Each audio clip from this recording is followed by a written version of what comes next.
Bueno, como escucharemos a continuación, David Bracero va a hablar sobre las reformas que se vienen, las reformas que vienen en este consejo, en este gobierno, que son varias reformas pues importantes,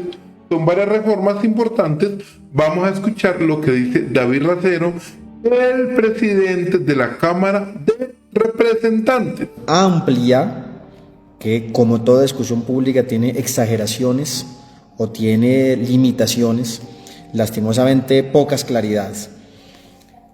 Una de las tres principales reformas que vamos a tramitar este semestre, la gran reforma a la salud que el país se merece, junto a la laboral y la pensional, del cual voy a hacer unos comentarios más adelante, pero quiero hablarles desde la reforma a la salud, que viene con un proceso ya de tiempo atrás, aproximadamente ya casi un mes, donde se radica el proyecto de reforma a la salud en el Congreso, y desde ahí empieza una gran discusión enorme. Igual que la reforma tributaria, creo que muy pocas reformas han venido discutiendo como esta. Este es el gobierno y el Congreso de la gran deliberación. Y sí lo planteo de una vez. Si nosotros queremos cambios sostenibles en el tiempo, lo que llamamos cambios irreversibles, es decir, aquellos cambios que, pese a que en el hipotético caso nefasto que en las próximas elecciones perdamos y gane alguien de derecha, los cambios que hayamos hecho sean tan importantes, tan profundos, que le sea imposible a ese gobernante de derecha devolverlo. En el hipotético caso extremo, no va a ocurrir, estoy completamente seguro, porque nosotros venimos a construir un proyecto de largo aliento, y con lo que vamos a hacer estos 3 años de transformación social, la gente pedirá más de pacto histórico, de agenda de cambio, y tendremos otro presidente de este proyecto político. Pero en el hipotético caso que eso no llegara a pasar, los cambios que tenemos que adelantar en este momento deben ser cambios de tal magnitud que sea imposible que se devuelvan. Eso sería completamente lamentable, y sobre todo en aspectos tan importantes como es la salud, la pensión y lo laboral.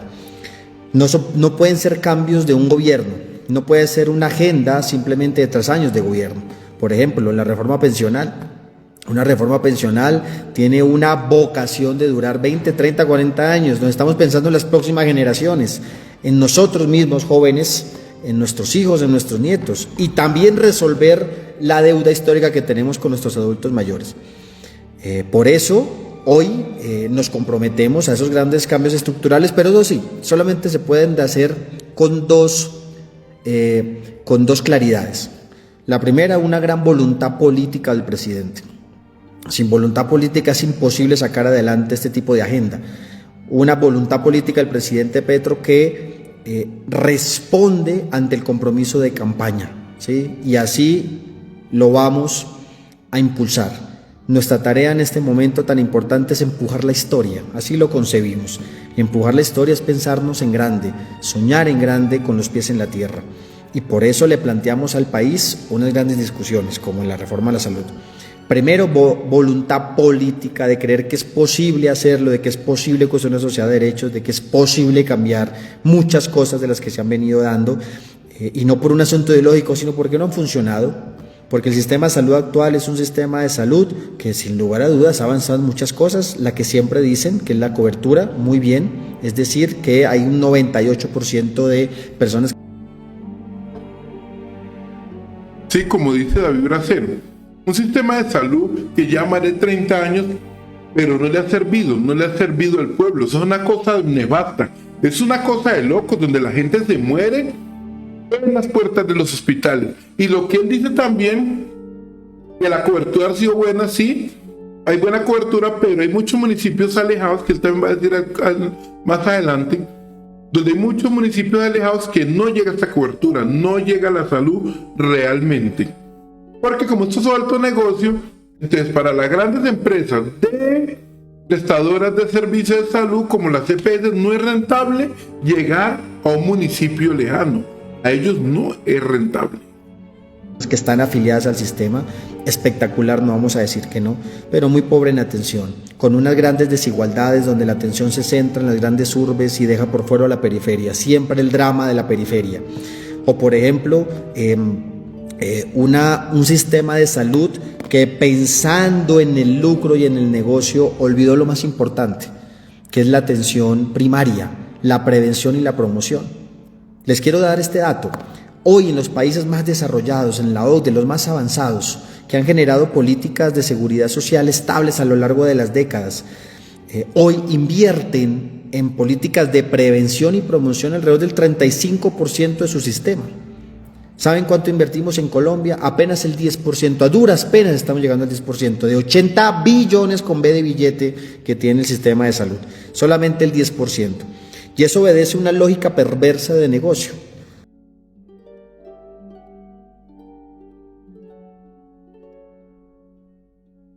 Bueno, para que los que no entienden estos billones, pues en Estados Unidos un billón es más o menos 100.000 millones de dólares, pero en América, en Colombia, un billón equivale aproximadamente a 1.000.000 de millones de pesos.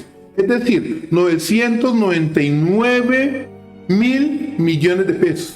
Eso es un billón. O sea, 1.000.000 de millones de pesos aproximadamente. Esto representa en Colombia un billón.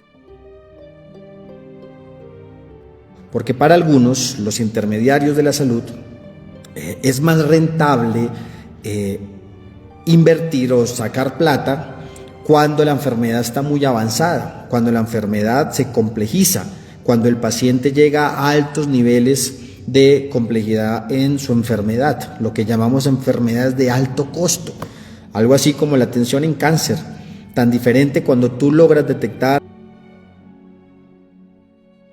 Como dijo el bogotano, cuando la enfermedad está paila, papá. Como se dijo en Bogotá. Como se dice en Colombia coloquialmente, pero más en Bogotá, cuando ya va el paciente a estirar la pata, papá. Cuando va a estirar la pata es donde llega el sistema de salud. Y eso no le sirve al pueblo, no le sirve. En un ejercicio de prevención de la mamografía, por ejemplo, y lo traigo a colación porque el tema del cáncer de seno es lamentablemente uno de los más, de los que tienen más indicadores de mortalidad en Colombia. Tiene una posibilidad de ser tratado desde el inicio de su enfermedad, con temas de prevención justamente. Y es más, hasta prevención que sí. Hay una buena política de salud pública y de cuidado y de pedagogía, la misma mujer puede identificar, pero lastimosamente algo como es el cáncer de seno, hoy por hoy en Colombia termina siendo uno de los cánceres de mayor mortalidad porque nuestro sistema propicia a que el cáncer de mama llegue hasta niveles muy altos, donde hace metástasis, entre otras, ya imposible de ser curado. Y esos niveles altos de cáncer son los que terminan siendo tal vez mayores lucrativos por toda la inversión que significa en temas. Bueno, esto de cáncer significa que cuando el metástasis es que se rega en todo el cuerpo. Ya cuando se rega en todo el cuerpo son cánceres imposibles de curar. Es una cosa, me han dicho, impresionante, que son imposibles. O sea, ni la mejor medicina del mundo lo hace. De tratamientos, de medicamentos, de hospitalización, entre otros. Ese es un ejemplo muy puntual. Porque nuestro sistema, como se ha perfilado en los últimos 30 años, privilegia el gasto en los estados más avanzados de la enfermedad y no en la atención inicial. Díganme si eso no tiene que ser abordado, tramitado y transformado. Obvio, ¿no? Eso es sentido común. Esto no es poner por delante a una institución X, que siempre me preguntan, ¿qué va a pasar con las EPS? Vengan, yo les respondo. Antes de preguntar qué va a pasar con las EPS, preguntemos qué tipo de salud queremos, el modelo, el objetivo, el horizonte. Una vez definamos los objetivos, de ahí en adelante todos los actores tienen que adecuarse, no al revés. No primero pensar en el actor, pensar en la institución X y ahí en adelante ajustar el modelo de salud. Eso es un punto de línea roja que llamó la ministra Carolina Corcho, el presidente Gustavo Petro, y que lo colocamos en el proyecto de salud nuestro y que los demás partidos lo recibieron y lo acogieron. Una línea roja, cómo nosotros invertimos el sistema actual en una política de prevención y promoción más agresiva, que obviamente no se va a empezar desde el próximo año, eso tiene una durabilidad y un proceso de transición. ¿Cómo vamos ahora a adecuar nuestro sistema de salud público y privado? Los actores que intervienen desde la Secretaría de Salud, desde el Ministerio de Salud y con las entidades prestadoras de la salud, hospitales o clínicas u otras más, para poder lograr una buena política de prevención. De ahí surge la idea de los CAPS, valorado hasta por la OMS a nivel internacional, CAP, centros de atención que agrupan 20-25 mil personas, es decir, una perspectiva territorial, vamos hasta el territorio, que se encargan de esa trazabilidad y del cuidado de la persona en su territorio. Es la puerta de entrada al sistema. Cuando una persona se siente mal, llega ahí, sirve como entrada de urgencias, pero también tiene una apuesta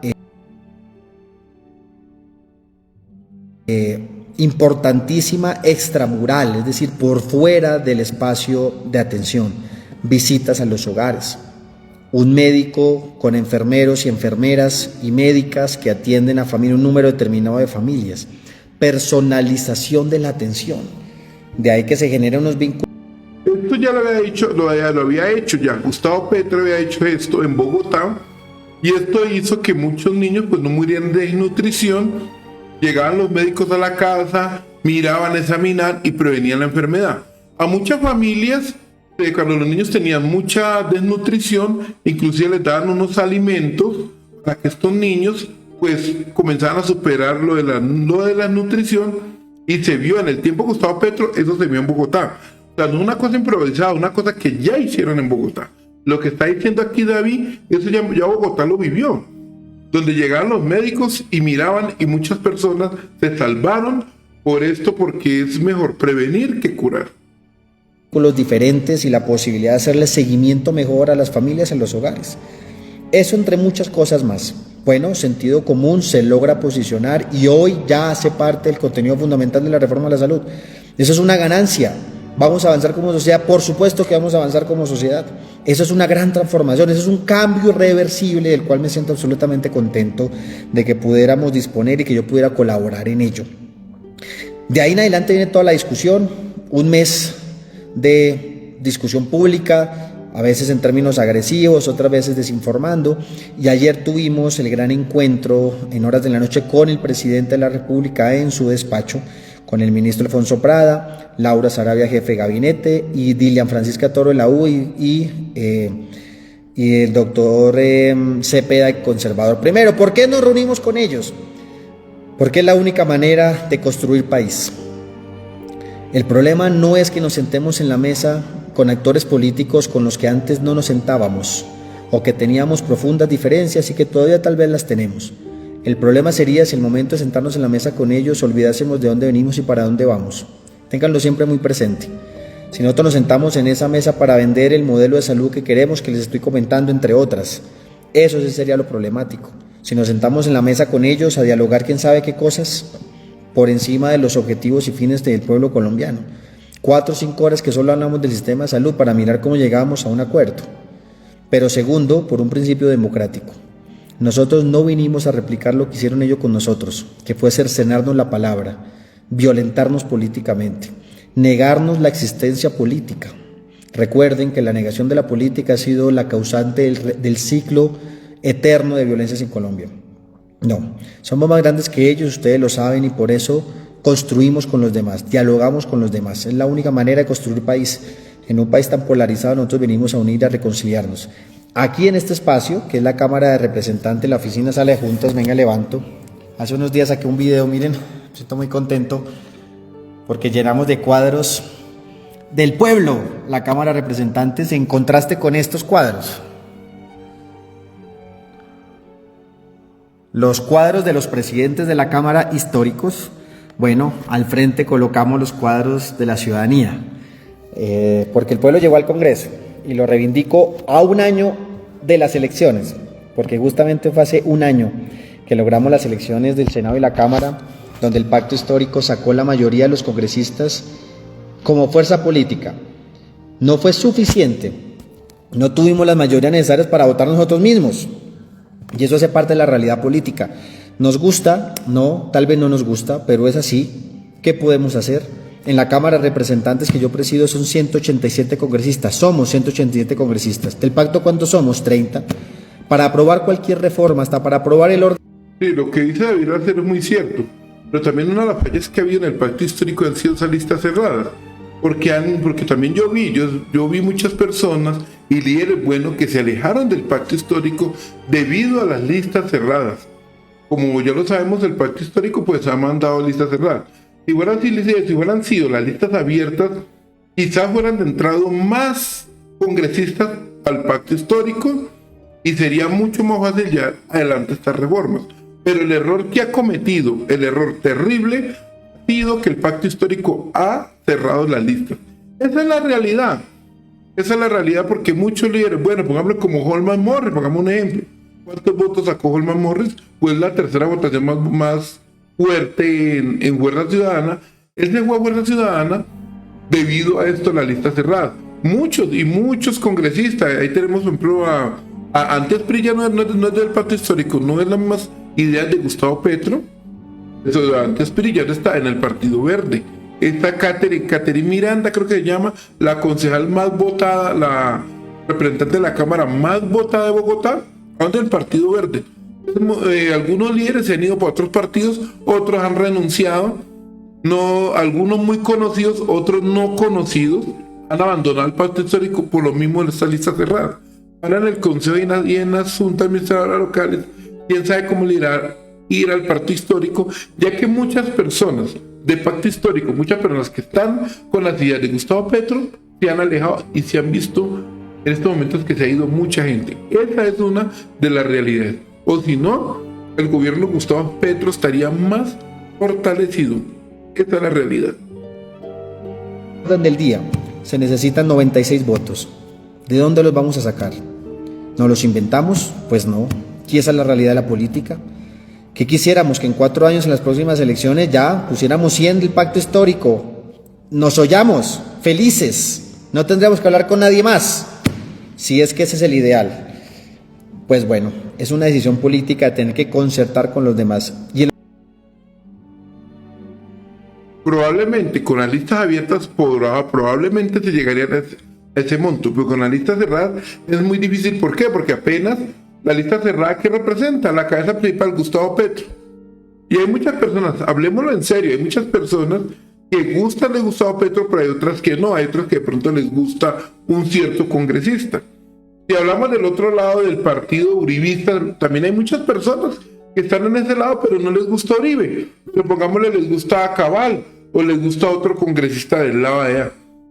Un ejemplo, no pongo un ejemplo, si ellos tuvieran lista cerrada, estarían graves también, igual que el pacto histórico. Ahorita con la lista cerrada es muy difícil porque muchas veces la gente vota por la persona, muchas veces hay personas que no votan ni por el proyecto es muy bueno, pero hay personas que muchas veces votan por una persona. Esa es la realidad.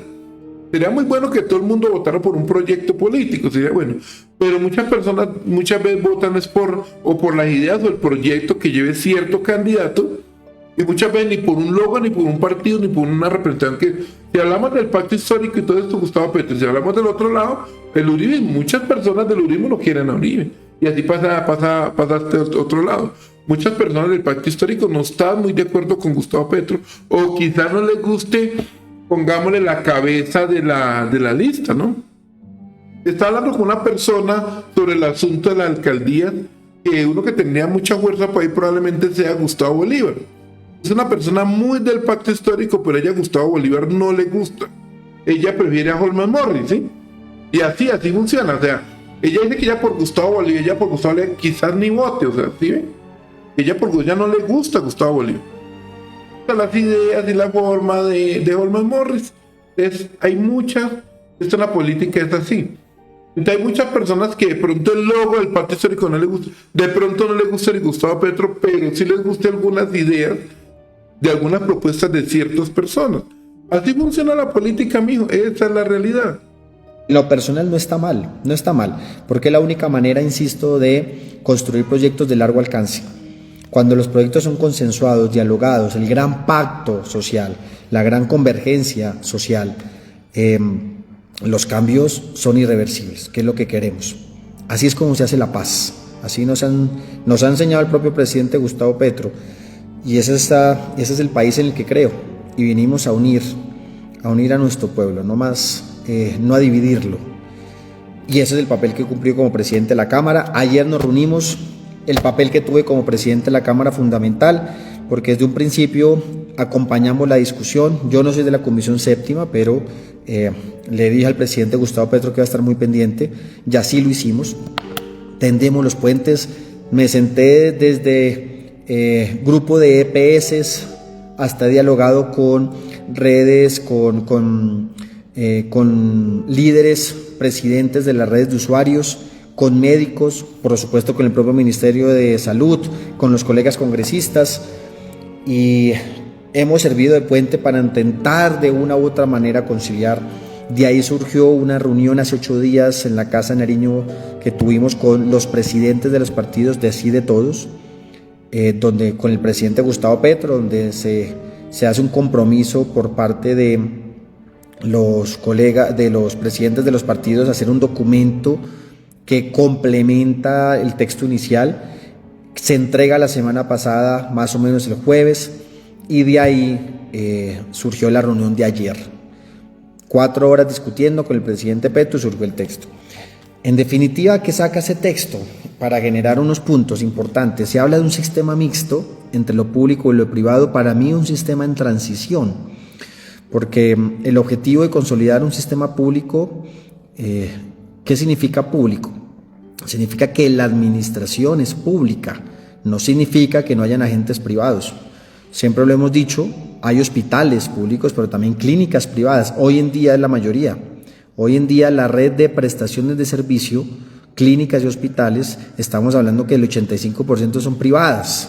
En sí, ya hoy ya hay participación privada y con ella vamos a contar. Sino que la forma como se administra, como se controlan los recursos, lo hace lo público, no lo hace lo privado. ¿Qué es lo que ocurre hoy? Hoy la administración de los recursos, que es la gestión financiera que llaman, y la gestión en salud lo hace un privado, que es la EPS. La EPS es la que conecta la red de servicios, la que hace todo el proceso de contratación, todo el proceso de intermediación, le dice al Estado cómo pagar y qué pagar. El Estado termina siendo simplemente un tesorero. Con la plata de todos nosotros, con la que recoge el Estado, con la de los impuestos, con presupuesto de inversión, alrededor de 80 billones de pesos, la EPS es la que termina decidiendo. La EPS es la que le devuelve las facturas a las IPS, a clínicas y hospitales. La EPS es la que factura al Estado. Todo eso va a quedar reformulado en el sistema que estamos construyendo. ¿Cómo? ¿Va a haber todavía EPS? No, como las conocemos actualmente. El nombre va a cambiar, se va a llamar Gestoras de Salud y Vida en la parte privada. Ya les hablo de la parte pública, pero en la parte privada. ¿Cuál es su papel? A consolidar las redes de servicio. Fundamental. Eso es lo que es la gestión en salud. Pero ¿quién va a pagar? El Estado. Va a haber pago directo. Ya definitivo, acuerdo, pago a clínicas y hospitales directos que va a hacer el Estado. No puede haber intermediación. No es que yo le pago a la EPS y la EPS le paga a la clínica al hospital. No. Pago directo a la clínica y al hospital. Eso nos puede ahorrar un jurgo de plata. ¿En dónde más nos vamos a ahorrar? Hoy en día el sistema de salud estipula que por la intermediación de la EPS, solo por la intermediación en gasto administrativo, se le da el 10% que queda para el gasto administrativo. Imagínense, de 80 billones de pesos que maneja el sistema, aproximadamente 8 billones ya se va derechito a las EPS.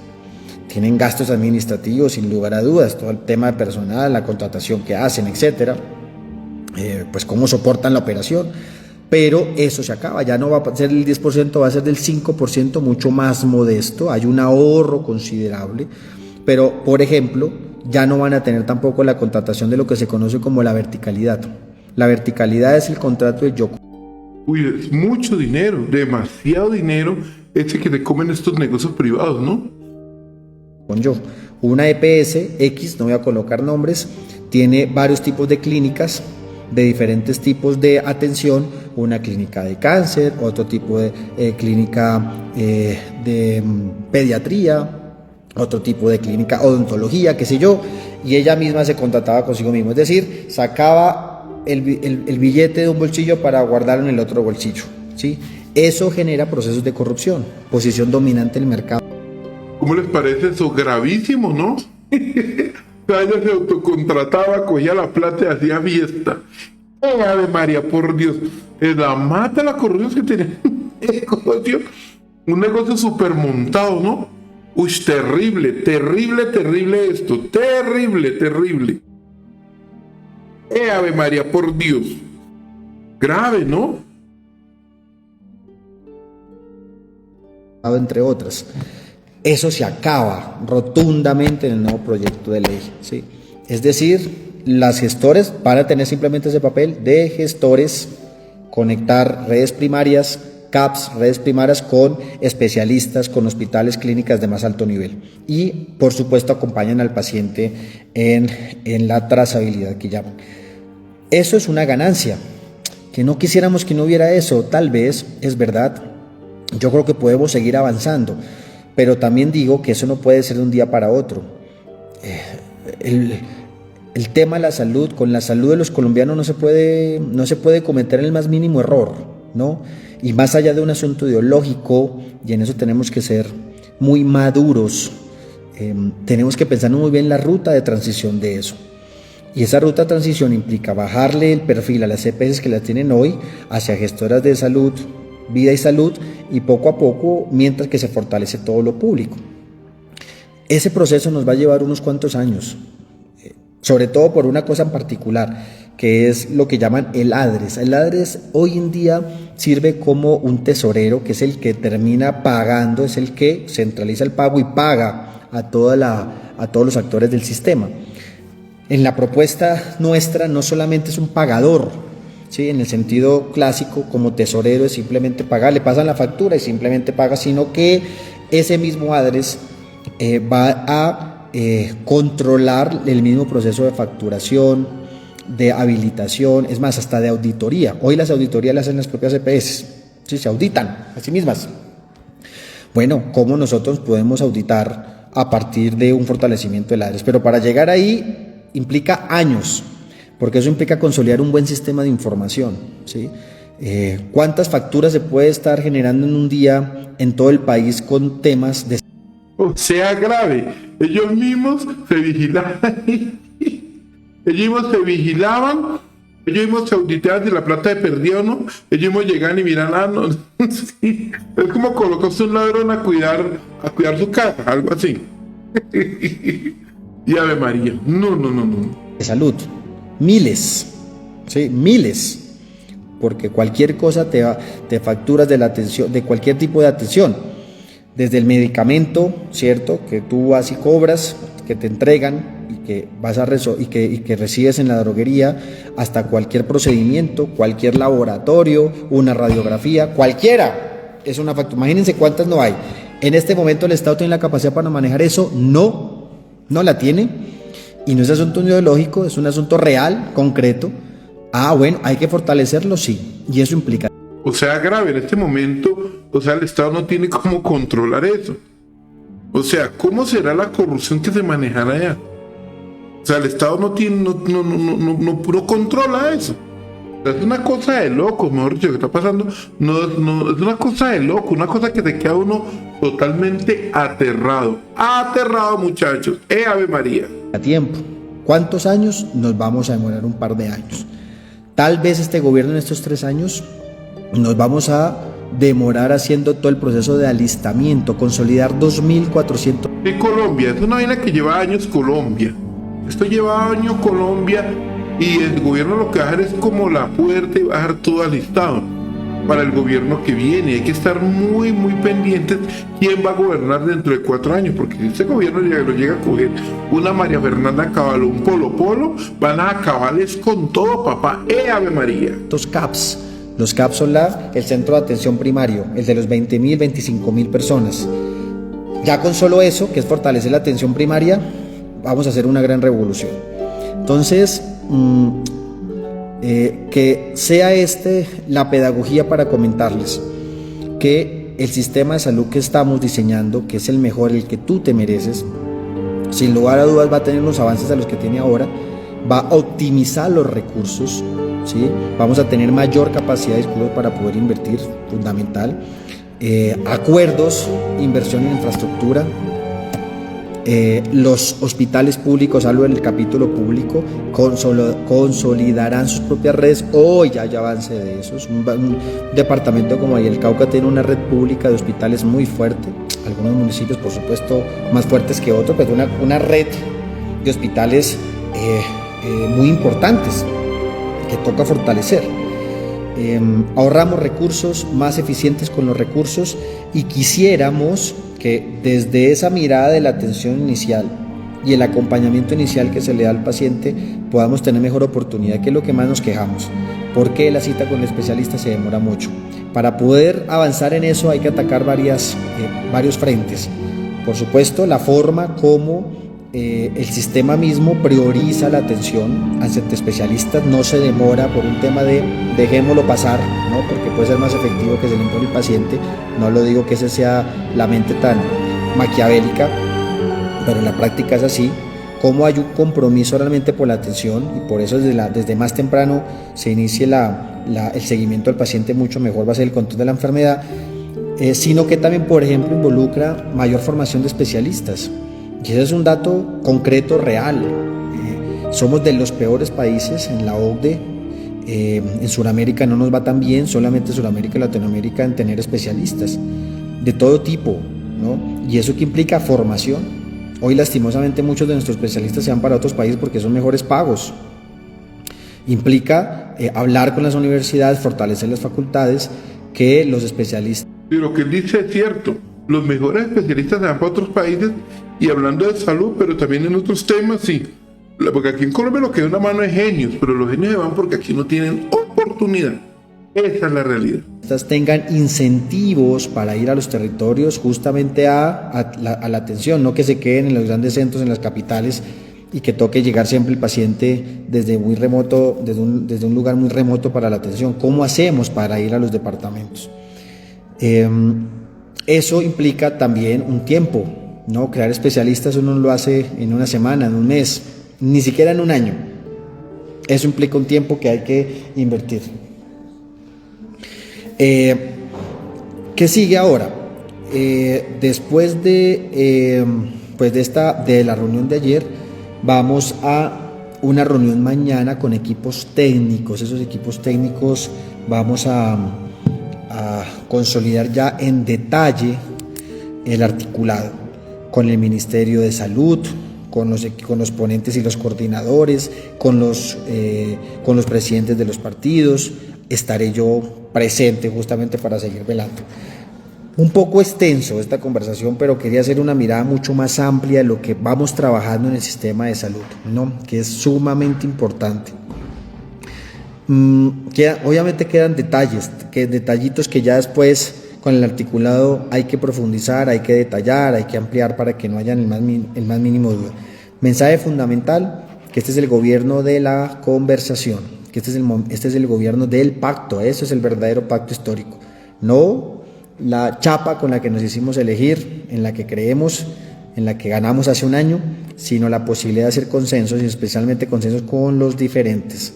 Creo profundamente en ello, y así seguramente vamos a generar una sociedad, unas reformas, más consistentes y perdurables. Terminamos con esta invitación. Próximo jueves, pasado mañana, se radican en horas de la tarde reforma laboral y reforma pensional, que, les soy sincero, no tengo el detalle. Eso lo tiene la ministra, no tenemos texto todavía público, ya el jueves lo conoceremos. Ahí estaremos en primera fila recibiendo la propuesta, y del cual también es que tenemos que hacer la pedagogía. Invitados, invitadas a la Plaza de Bolívar para la radicación de esos proyectos. Vengan desde las 3 de la tarde, Plaza de Bolívar, los esperamos. Es importante el acompañamiento de la ciudadanía, del pueblo, en estos actos de entrega de los proyectos hacia el Congreso. ¿Por qué dices? Porque empezamos sesiones ordinarias, yo cito a las 9 de la mañana, pero por la tarde es el acto público político. Es el 16, el próximo jueves 16, van a hacer la presentación del proyecto. Bien. Entrega las reformas. Eso, mucha atención, porque ahí también nos vamos a jugar una gran discusión, ¿no? ¿Qué tipo de pensión queremos? Imagínense, hoy de cada 10 colombianos solamente se pensionan 2. Y las pensiones que hoy conocemos también fueron estructuradas hace 30 años. Hoy ya tenemos, después de 30 años, elementos de análisis de estas reformas. Sí, es que estas reformas se inventaron hace 5 años, como para que nos digan que hay que esperar sus efectos. No, es que ya tenemos hace 30 años de experiencia. ¿Y cómo así que hoy solamente pensionamos 2 de cada 10 colombianos? ¿Cierto? con todas las deficiencias también que tiene el sistema en tema de gasto público. Eso hay que pararle atención y a tener una decisión al respecto, pues nos atrevemos a plantear esa discusión, con todo lo que eso implica, ¿no? Con todo lo que eso implica, con enfrentarse con poderes muy fuertes, con lo que eso implica de discusión pública. Estamos avanzando, vamos a avanzar, soy muy optimista. En estas semanas, por supuesto, no podemos negar ciertas tal vez afectaciones que hemos tenido. Estos son gajes del oficio en la lógica de la política. Sigo creyendo profundamente en la buena intención del presidente Gustavo Petro, y nosotros estamos ahí dispuestos para seguir colaborando, para seguir pedaleando, para ser instrumentos de la historia, seguir aportando un poco más con nuestro granito de arena. Así que espero sus comentarios, repliquen este video para que muchos más conozcan esta hora de explicación del sistema de salud. Espero no haber sido muy ladrilludo. Repliquen, comenten, pregunten, que esta conversación la tenemos que estar haciendo constantemente. Ayúdenos a hablar con su vecino, con su familiar. Este es el momento de las grandes reformas y no hay que tenerle miedo al cambio.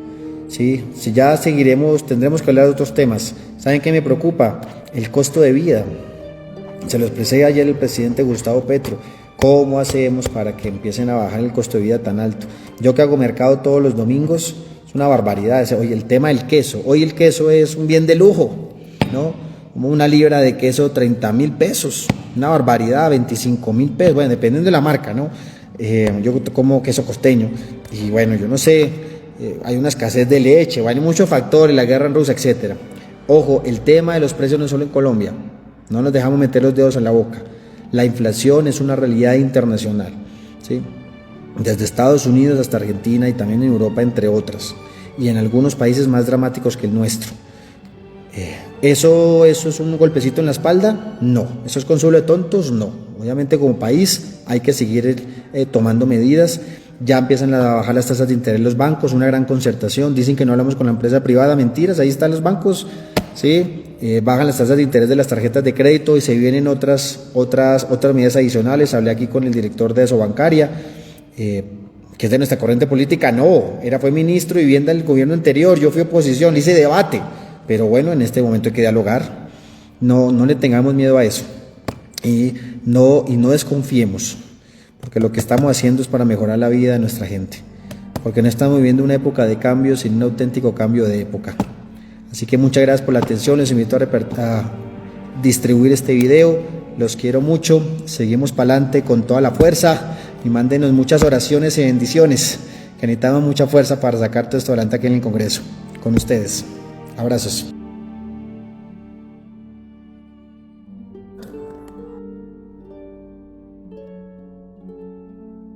Se me ha descargado, hasta el celular se ha descargado. Aquí escuchamos a David. De sus comentarios, no olviden seguirnos aquí en compartir en todas las redes sociales de Yo Soy. Se ha descargado y me tocó ir por a descargar el celular. Por eso salió el gatito batiendo la cola, ¿sí se lo vieron? Mientras que me tocaba cambiar la otra. Porque el celular está la batería un poquito mala. Gracias a todas y a todos por este momentico que nos brindaron acá. Si llegaron hasta el final, no olviden suscribirse.